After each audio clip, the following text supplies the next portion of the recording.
So in this video, I'm going to show you how we try to save time on the next setup with a very big tent. If you didn't know this already, big tents come in sections. You don't just get a 40 by 60 in one section. It would be huge and unwieldy. So they're in sections. Like a 40 wide tent is 40 by 20. And then if you're going to make a 40 by 40, you put two end sections together and lace them together. And if you're going to make a 40 by 60, you put an end section, a middle section, and an end section and lace them together. And so on and so forth. A 40 by 80 would be an end, a middle, and an end. And then a 40 by 100 would be an end, middle, end. And they lace together. I will show lacing one day. And then there's a flap that goes over and connects both tents so that rain doesn't get in there. But the lace is what keeps it together, and then the flap that goes over is what keeps the rain out. So I pay attention to what the next job is. If we have a 40 by 60 up and I'm paying attention to the following week and we have a 40 by 80 going up, we will keep two of those sections together so that when we go to set up the 40 by 80, we only have to add one section to cut down on the lacing. So a 40 by 60 has two laces. The end laces into the middle, and then the other end laces into the middle. So that's two laces. 40 by 80 has three. Lacing takes a long time. So we keep, if I'm going from 40 by 60 to 40 by 80, I will keep an end and a mid laced together and folded up in a certain way so that when we go to the next job site, two of them are already together, and then we only have to do two lace lines to make our 40 by 80. Now, if I got a 40 by 80 going into a 40 by 100, we will keep an end and a mid together, unlace the very center one, and keep an end and a mid together. Then when we show up on the next job, we only have to add one midsection and lace it. It's not that complicated. It just saves time on the next setup because lacing takes a long time. Now, I do it in the reverse as well.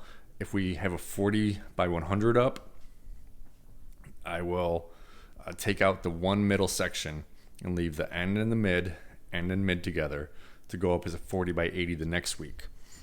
But then I also look forward even further, because if I have a 40 by 100 going up and then a 40 by 60 the next week, I will keep an end and a mid together and then separate the end. That'll turn a 40 by 100 into 40 by 60. But then what do I do with those two other mids?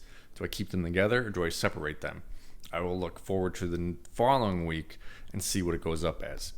If it's going up as a 40 by 80, then I'm going to need those mids separated.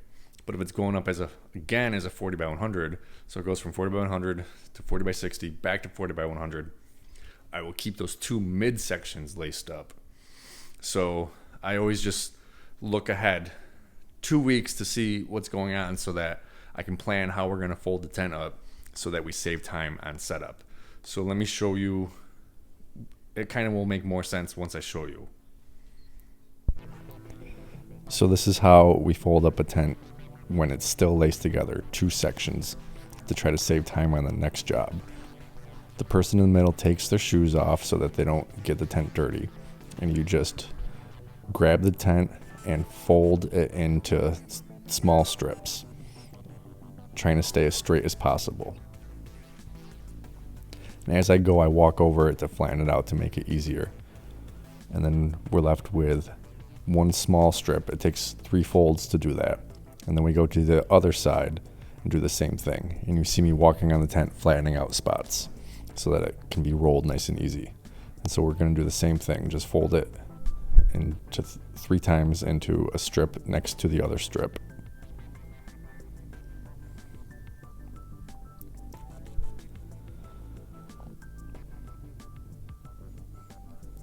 And then the 2 other guys get about 25% of the way in, and I get right in the middle, and then we flip the strip over and then adjust it so it's all just one short strip. And then I just walk over the whole thing and flatten it out again as much as possible.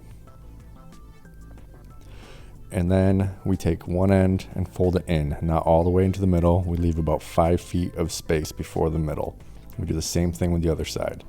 And then I never actually change the camera, so you only see the end of the roll.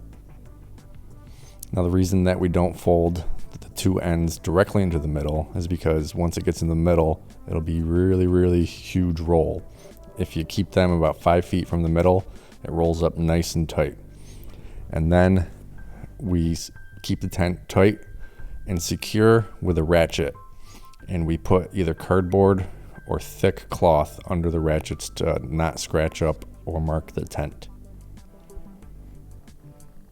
These ratchets always stay in the bag. If it's not in the tent, we throw it back in the bag so that we always have them, the ratchets and the cardboard or cloth.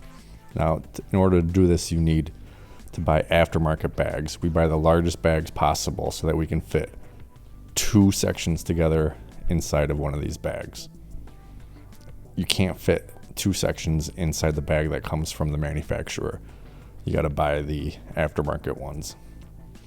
Then once it's bagged up, we flip it, pull the rest of the bag up, and then secure the top. We twist the top and then tie the rope around the top so that it won't come untied. And this was a nice warm day, so this roll was really good and really tight. Sometimes they're a little bit bigger and a little harder to get into the bag. And then we just do 2 people to get it back to the truck.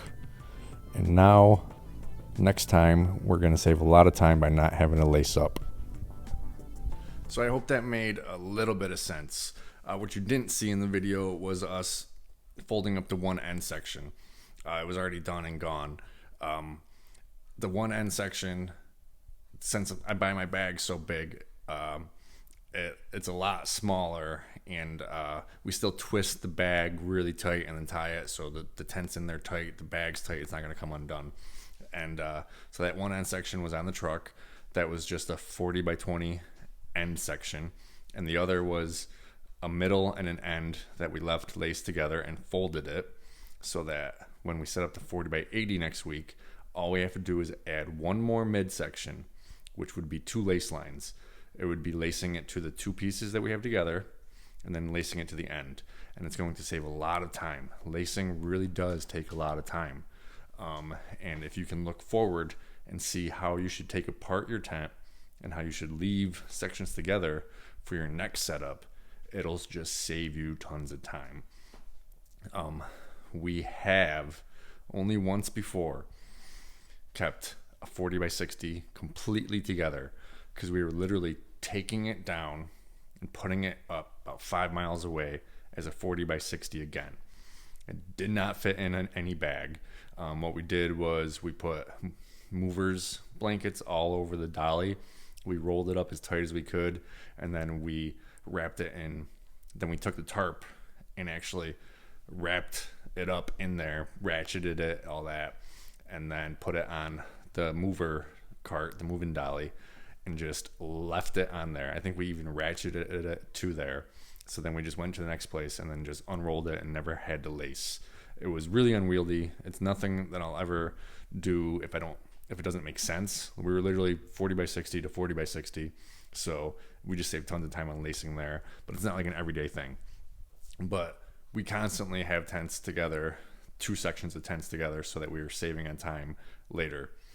Like if I've got an end and a mid together and an end and a mid to make a 40 by 80, that means all I got to do is 1 lace. I no longer have to do 3. So I hope it makes sense. I know it's a little hard concept. If you don't own 40 wides already, you just kind of don't get it. But if you own 40 wides, then you'll see. And once you get your first 40 wide or 60 wide tent, then it'll all click. 30 wides come laced some as well. Like you can get a 30 by 60 in 3 sections. Each one would be 30 by 15. And then you could add a section to make it 30 by 75, 30 by 90, or you could take away a section, make it 30 by 45, or make it a 30 by 30. We only do one top, one piece, 30 wide pieces. I'd rather own a 30 by 45 or a 30 by 40 and a 30 by 60 because lacing does take a long time, and they're as one piece they're still manageable. Sure, 30 by 60 is quite big, but it's not unwieldy. You can still work with it. So I don't buy laced sectional 30 wides. I just buy one piece tops to save on time. And I don't go any bigger than 30 by 60.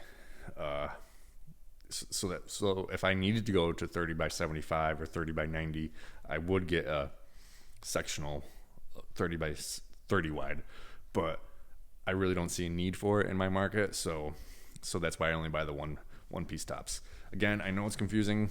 It's kind of a hard concept unless you are actually doing sectional tents, but once you do get your first sectional, it'll just click. And you just got to remember that you need to always be looking 1 or 2 weeks ahead so you can see how you should leave it together.